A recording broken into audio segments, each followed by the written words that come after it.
Hey everybody, welcome to another SciCraft episode. So today I want to continue to work on a double Witcher perimeter, and there's one minor issue I talked about in the last one, which we need to take care of. Alright, so if you remember, we used here the stone generator in order to fill up the first subchunk completely with stone, and before that we removed a lot of glowstone blocks, and that left some air blocks in between the top bedrock layer. Just need to quickly readjust my controls so I can sprint. Okay, finally. Alright, so we basically made an extra layer of stone, which was partially pushed down by this flying machine here, but there's a little bit of an issue, because the way the flying machine has worked, Methods is already rebuilding it, so we had 4 pistons next to each other, and 2 observer powering all of those 4 pistons with quasi-connectivity. And there's a little bit of an issue, so maybe I can demonstrate it here. So if a piston can't push the blocks down because it's completely filled up, so like that, then the other piston doesn't get activated. Which is a problem, because then we have occasionally some air blocks in between the bedrock blocks, and then it doesn't get pushed down. So we would need to power each piston directly. So if you have a situation where both pistons can push down, then obviously it would work, but that's not always the case. So we need to power every piston directly, and it's a bit of a problem. Methods is already rebuilding it, so we can rip out the middle 2 pistons because they already activated. And now we just need to maybe move the observers to the side somehow in order to push, make sure that all the other stone blocks are also pushed down. We have to be a bit careful with the push limit, so we're probably just gonna do the machine in the front first, and the one the offset of 1 block that are trailing behind, we probably gonna do them later. We have to be careful with the push limit. If we place the observer in between those 2 slime blocks, that might be a problem, but since we maybe don't need to make it snow layer proof anyway in this biome, we can probably also just put the observer on top. That might work, unless it would collide with anything. But we really have to look into this. So, you ready, Methods? 1 sec, I'm still checking. Alright. Yeah, looks good. Okay, now we're gonna launch. I hope it's gonna work. Yeah, let's launch it Mess again. it up. Okay, now it shouldn't. Seems to be moving. Yeah, now not much should happen. We'll see once we push it all down if it works. Yep. So here it comes. I still hope that the pushing down part works. Yeah, looks good. And now we should actually see that some of the stone blocks will be pushed down. Let's take a look. Yeah, as you can see, this piston pushes down the stone blocks we couldn't push down before. Check it out in Game Mode 3, it's kind of funny. Alright. Oh yeah, Methods was right. It actually looks quite interesting. You can see the stone pillars getting pushed down here. Alright, so the next step is we're just gonna completely remove the machines that were 1 block in the front, and then we rebuild the ones that were trailing behind and send it all again. I was just gone for 3 hours, and Methods in panic also pushed down the remaining stones, and started to remove the stones they can't be pushed down, since we want to place slime on top instead. And they also removed the complete stone generator almost. Right, a lot of progress been done while I was away. I think I'm gonna gather the slime blocks. Time to visit the slime farm again. It's been a while since I've been at this place. So we still have 1.194 million slime blocks left, and it's 20% of the storage filled. I think the storage was actually filled up to 26 or 27% at some point, so we might wanna AFK here again. But anyway, let's grab the slime blocks. So I need, I think, 83,000 in total. I'm not even sure if we can put it all in the chest in my inventory. Alright, can also check how much I did take. So we don't even need to count it. It's gonna be displayed. So it was 1,194,000. And we did take about... What's that? Oh, it's still not finished? Okay, so we did take 87k. Yeah, that's exactly what I need, more or less. Awesome. Let's head back. A while ago, I brought the slime blocks over. Methods in Panic are already starting to place them down for the extra slime layer. I think I'm just gonna join them and make a time-lapse of the whole process.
And here you can see the rest of the slime that still needs to be placed. I think about 75% are done. We also have a plan to put carpet on top of the slime once we're finished. So I made a schematic of redstone dust, pixel art. I think it might be a nice idea to put all the witch drops as pixel art form in each perimeter. So here we're probably gonna go for the redstone dust or glowstone dust. I mean, I can't really see it. It's the schematic. Yeah, it doesn't properly render. So just put a giant pixel art of the witch drops on top. It's not entirely necessary, since mobs can't spawn on the slime anyway, but it's just for the looks. It looks a bit better. In order to get the wool for the carpets, we can use the old spider farm again. We built this in 1.8, it's a bit outdated by now, but it's still one of the best options to get wool. Technically we also have the wool farm in the end dimension, but I think it's a bit faster just to get the white wool from crafting a string into wool, and we maybe can even color the red and black wool. Alright, so efforts is already crafting in here. We still have the old chest setup. We probably should also replace it at some point with a Shulker box system. At least we have carpet mods, so crafting all of that wool won't be a big issue. That's at least a help. So we're back at the double witcher perimeter. We already started placing down some carpet in our live stream, but it's a quite slow and tedious process.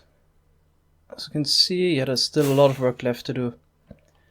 Alright, so the big issue here with placing the carpet is walking on slime actually. That's also something we didn't think about earlier, but once you start placing on carpet you immediately notice it, and this is just super slow.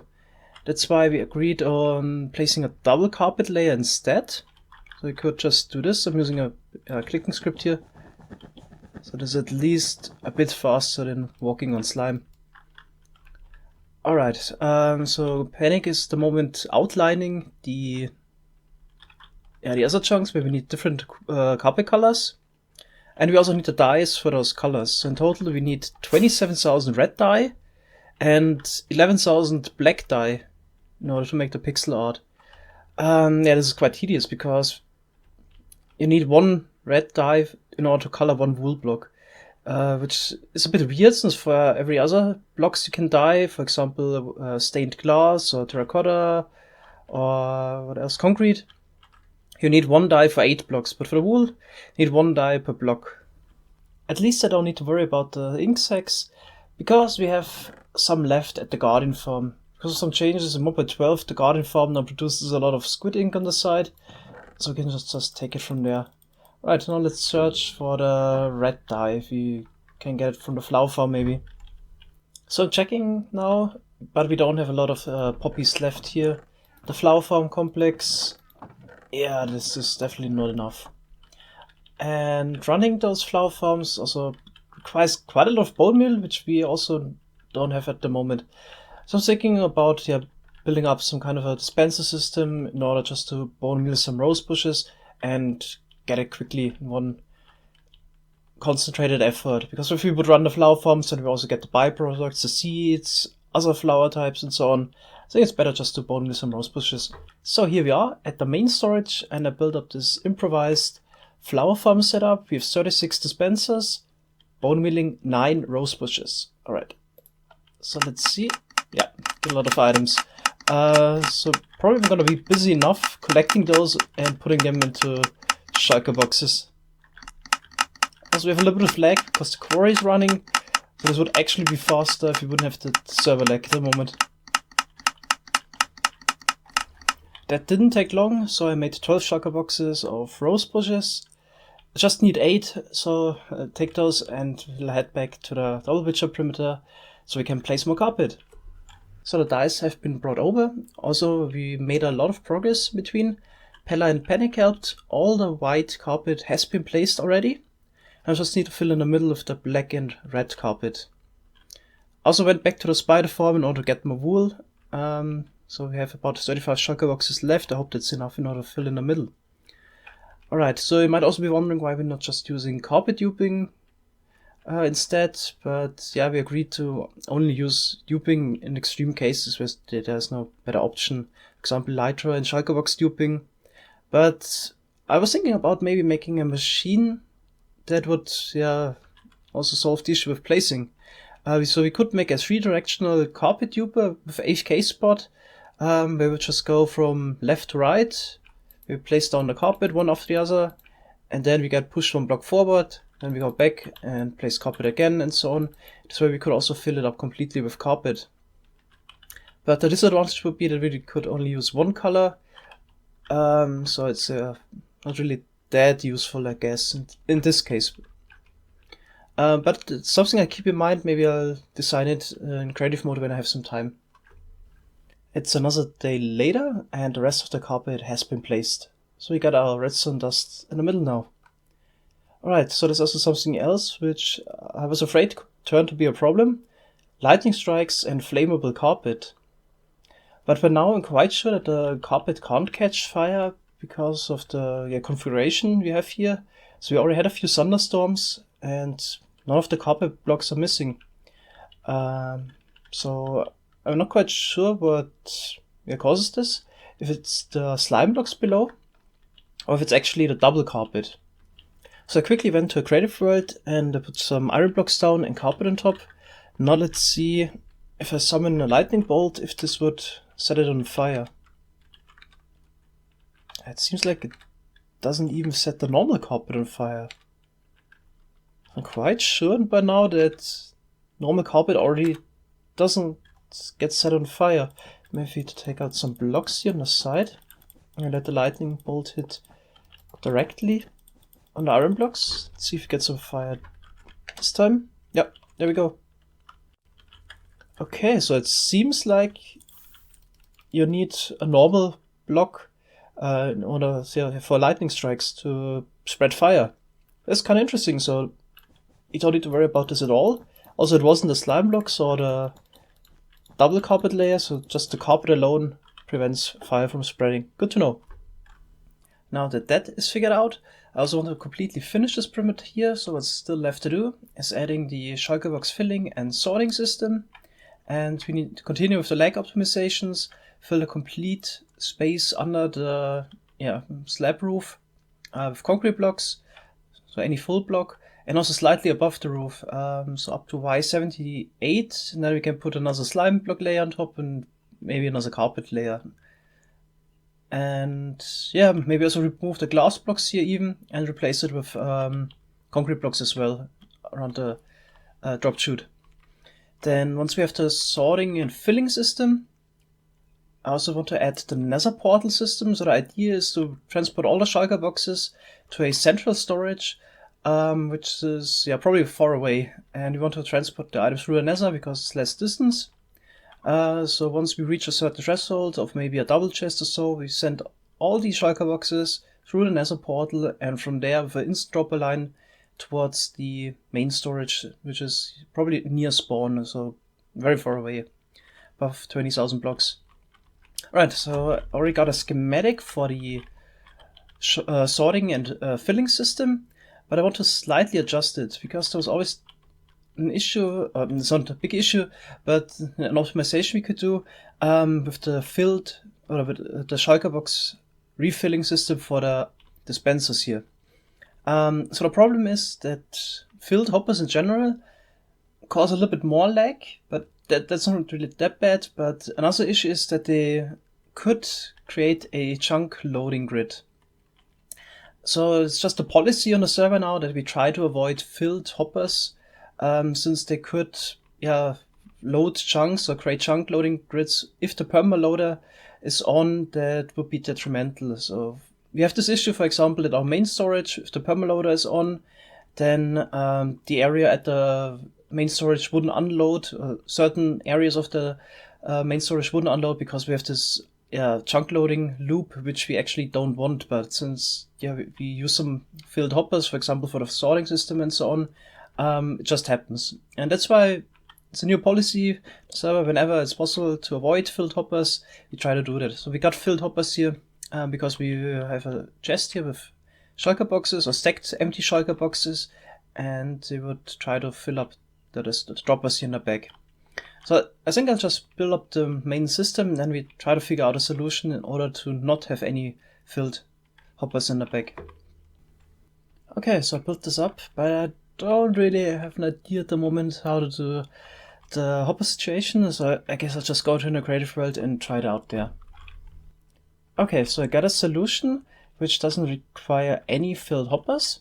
So we basically take an output from the dispenser here. So once we don't have any empty Shulker boxes left, then we request a new empty Shulker box by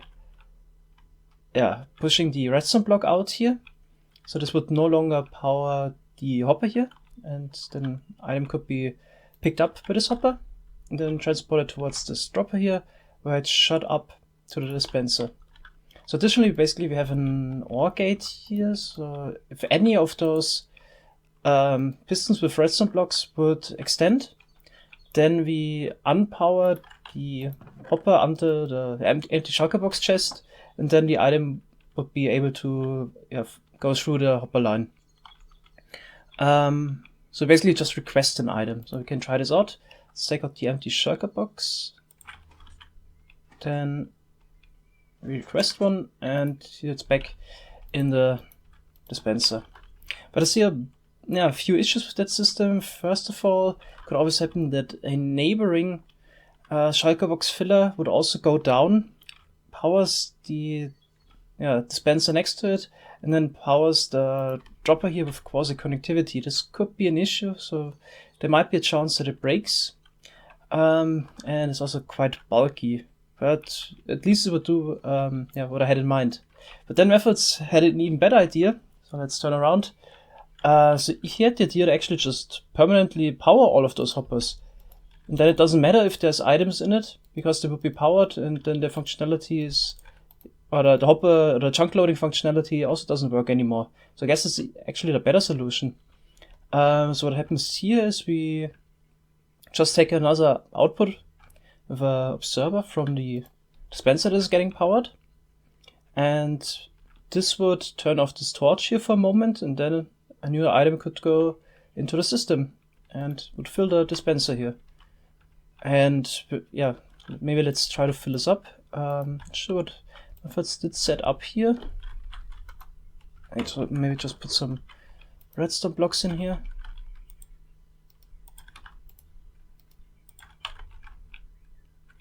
So we should get a new empty Shulker box. Perfect. So this would even fill up more, since we get 2 Shulker boxes each time. But it's okay. I think that yeah, we should go for this system. This is the smallest and even has the advantage that those hoppers are powered and don't create any lag. Yeah, for most of the time, just for this short moment, when we request a new Shulker box. So I guess this is the best solution. One downside is that, oh yeah, all of those hoppers are actually powered. So then it would happen that, yeah, the items can't pass through it. It's kind of an issue. Maybe we'll work on that again. Alright, so we also got that issue solved. We replaced the hoppers with droppers, so this is even more lag efficient, since a dropper doesn't cause as much lag as even a powered hopper. So this is even slightly better. And yeah, here's how it works. So we also power this rail light in the back here whenever we power the dispenser. And then we basically send a signal to send through an item from the first to the last dropper with the instant line, so the instant dropper line here. Also, additionally, unpower here this chest, which would feed the first dropper. So in most cases, since we get two signals here, we would request two new items, and this should also solve the slight issues that we would have if two of those systems would activate at the same time, because then one of those signals would get lost, which in the long run could be an issue. That's why we just send two signals, and this should definitely even out. We can't be that unlucky that it would happen that often in a row. Right, so I guess we can build this up in survival now. Alright, so this has also been built. I had to go back to the main storage in order to get those jack-o'-lanterns, which we use in order to prevent the light updates from the torches being that laggy. Since we do all of those lag optimizations, why not go all the way and also do this? Use the jack-o'-lanterns and no sea lanterns, since the jack-o'-lanterns would also help prevent the spawning algorithm. I mean, it's kind of pointless, but in theory it should help a little bit. Yeah, anyway, so we still need to build the other witch farm. Still a lot of work to do. Also fill this up with concrete. I think that's something we can start in the next episode. Thanks a lot for watching. Have a nice day. Bye bye.